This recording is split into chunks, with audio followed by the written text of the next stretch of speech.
What is going on, everyone? It's time to do another most secluded video. The last time I did a most secluded town video, I got a ton of suggestions on locations in the US that are more secluded than the ones I had listed, and probably should have been included in the video. So I wrote down the suggestions from your comments, I did my research, and I came up with the best 10 suggested secluded towns. Now I'm sure I'm going to get a bunch of comments on this one as well, and that's fine. Comments, likes, and even dislikes help the channel. YouTube looks at interaction, and all three are interactions, so it's cool with me. Comment all you want. Tell me how I'm wrong. I love it. The rules of this list are simple. The town or location has to have at least 100 people, has to have a post office, and has to be far away from a real town. So before you do, stop typing. We don't need to hear about the truck stop right outside of some town you live in that has a trailer park and it's got 5 trailers and a cornhole court and it's in the Oklahoma outback. Don't need to hear it. That being said, let's take a look at the top 10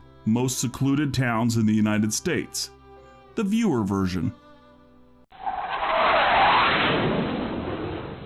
Number 10. Kremlin, Montana. Kremlin is a very small town in Hill County. The town is only about 282 acres wide, and it's just got 100 residents. The whole town is a farming community lacking a grocery store or a gas station. You'll have to drive 45 minutes if you want those luxuries, and that's in Big Sandy. Yes, Big Sandy is a town in Montana, not a nickname we gave my sister when she quit going to the gym. Then if you want to go another 2 hours away, you can get to the big city of Great Falls, Montana. That's like a giant metropolis by Montana standards. The community is so small, there's only one school and a fire station that doubles as the post office. Can you imagine that? The fire department races over to your house to put out a grease fire in your kitchen because you have no idea how to cook, while they're punching holes in your drywall to put out the fire that has now become electrical fire because you have no idea how to wire a house. And the chief says, "Oh, hey, I got some mail for you in the truck." Comes back and goes, "This one's from the IRS. Looks like you're getting an audit."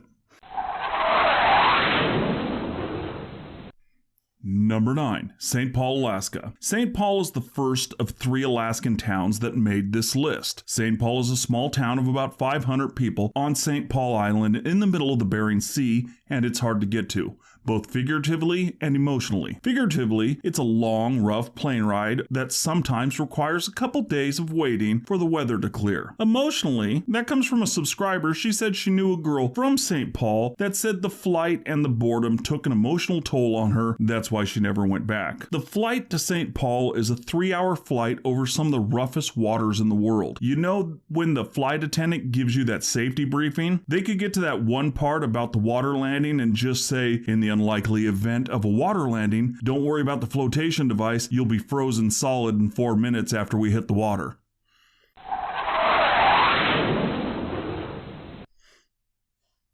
Number 8. Point Lay, Alaska. Point Lay is on the northwest coast of the state of Alaska. Like many other towns in the northern region, there's no roads to Point Lay. Any food, any supplies the town needs, they have to be brought in by plane. Back in the Cold War era, it might have been a little bit easier. The Air Force actually had a small installation there for some satellite dishes, but those were taken down around 2005, 2006 after not being used for like 10 years. The population in 2000 was around 250 residents. As of 2015, the population has risen up to 270. They gained 20 people, with only about 85 residents in the workforce. So that's not good. Only about a third of the people actually working. Point Lay is a native village with about 80% of the population being native Alaskan. This thing is way out there. There's nothing around it except ocean and land, mostly frozen tundra.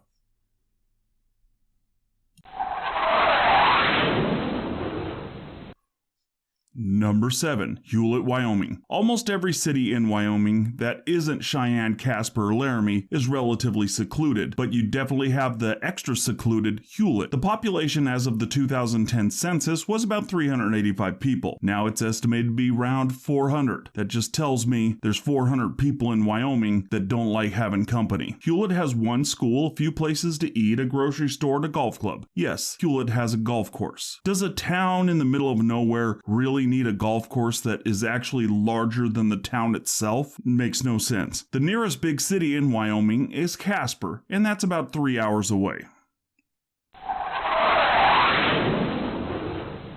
Number 6. Dalhart, Texas. Dalhart is one of the larger secluded towns with little over 8,000 people as of 2017. This city sprung up from an old railroad junction back in like 1901. The city is in the very northwest corner of the state and 80 miles away from Amarillo and 40 miles away from the closest Walmart, which is by Texas standards really bad news. The good news is they do have a great burger place called The Grill. They serve these giant hamburgers. They're great.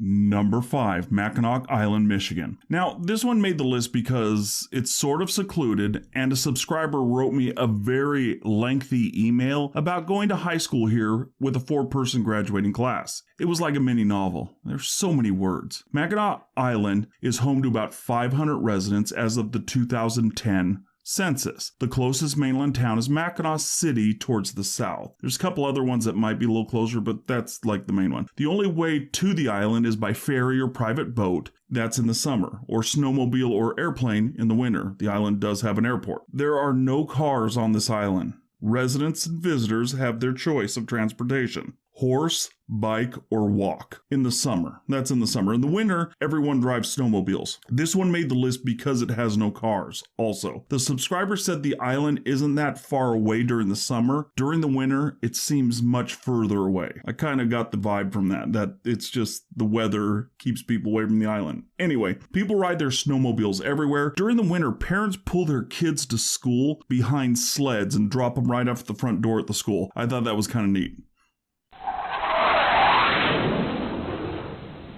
Number 4, Stehekin, Washington. Stehekin is within the Wenatchee National Forest. This place is tucked away to say the least. Stehekin has only about 100 residents, and the only way to get to the town is by taking the ferry up Lake Chelan, a long hike, a horseback ride, or by flying into Stehekin in a seaplane. Since there's no roads here, those are your only options. I imagine you could swim it, but that's a long swim. I don't know if anyone wants to swim that. I've never been here. Now, I've camped on Lake Chelan before, and this place is so far up the lake, I didn't even know it existed. I was there 3 days. No one mentioned it, knew nothing about it. I saw the seaplane, didn't know where it was going. It was really interesting. This place is so far away from everything. It has zero cell service. Zero. If you want to drop off the grid, this is your place. Now, like I said, I haven't been to that town, but I heard it's really nice. The pictures look nice. I'm going to go there this summer. I'll have pictures for you in June or July, I'm sure. Very interested about this place. Number 3, Haines, Alaska. Haines is a pretty tricky place to get to from Washington State or any of the contiguous states. Probably the easiest way is to fly into Fairbanks or Anchorage, drive through the Canadian provinces of British Columbia and the Yukon Territory. You'll be driving about 15 hours, that whole driving portion. Then once back in Alaska, you'll have to take the Klondike Highway to get to a ferry that will take you to your final destination of Haines. Haines has the basic necessities for a town. However, if you want anything extra other than the necessities and alcohol, you'll have to go to the closest city of Juneau, which isn't any easier to get to. It's just a little bigger. Like a lot of places in Alaska, weather plays a major role in travel. And stop typing. Not everyone only travels during the summer. I got that on a recent video, and someone said, well, if you're worried about the weather, just go in the summer. Yes, that's a great idea, because everyone's life's that simple that no matter what happens, they'll just put it off till the summer. Number 2, Supai, Arizona. Supai is the capital of the Havasupai Indian Reservation, located within the Grand Canyon and about 5.5 hours from Flagstaff. The community is home to only about 208 residents and is the only place in the U.S. where mail is still carried out by mules in the contiguous United States by the Department of Agriculture. And it's a good thing this place is so remote and hard to get to. I am sure if it was closer to, say, some main road, it would be overrun by visitors and a-holes. Look at it, it's amazing.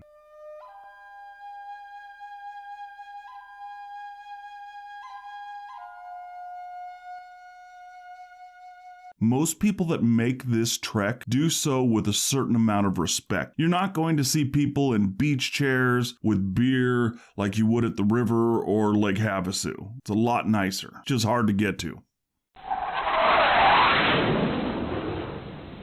And number 1. Yellow Pines, Idaho. Yellow Pines is located right outside of the Payette National Forest, and as of the 2010 census, the population was only 32 people. And I know that's below the requirements for this list. Kind of broke my own rules. But here's the catch. In the woods surrounding Yellow Pine, they have a bunch of people living in cabins and trailers. And the estimate for the 2020 census is that they'll get to about 100 people. The closest town with any chain restaurants or grocery stores is McCall, and that's 3 hours through the canyon. This is another place where in the winter, you seem like you got a little further away from everything else. This is also one of those places that if you live here, you feel like you're camping every day of your life. This is also a good place to move to if you're trying to escape your past. So they don't have any internet, television, or things like that. You might have internet, but it's that satellite internet, and that's so slow it might take you 3 weeks to load a website of any news. It's that far out. Alright, so that's my top 10 most secluded locations in the United States, the viewer version. Hope you guys enjoyed it. Hope you got some information out of it. Sorry if I mispronounced anything. These aren't places that I've been to that I have some experience with for the most part, so it all came from the comments. I gave it a shot. I apologize if I mispronounced anything. Everybody have a great day. Be nice to each other.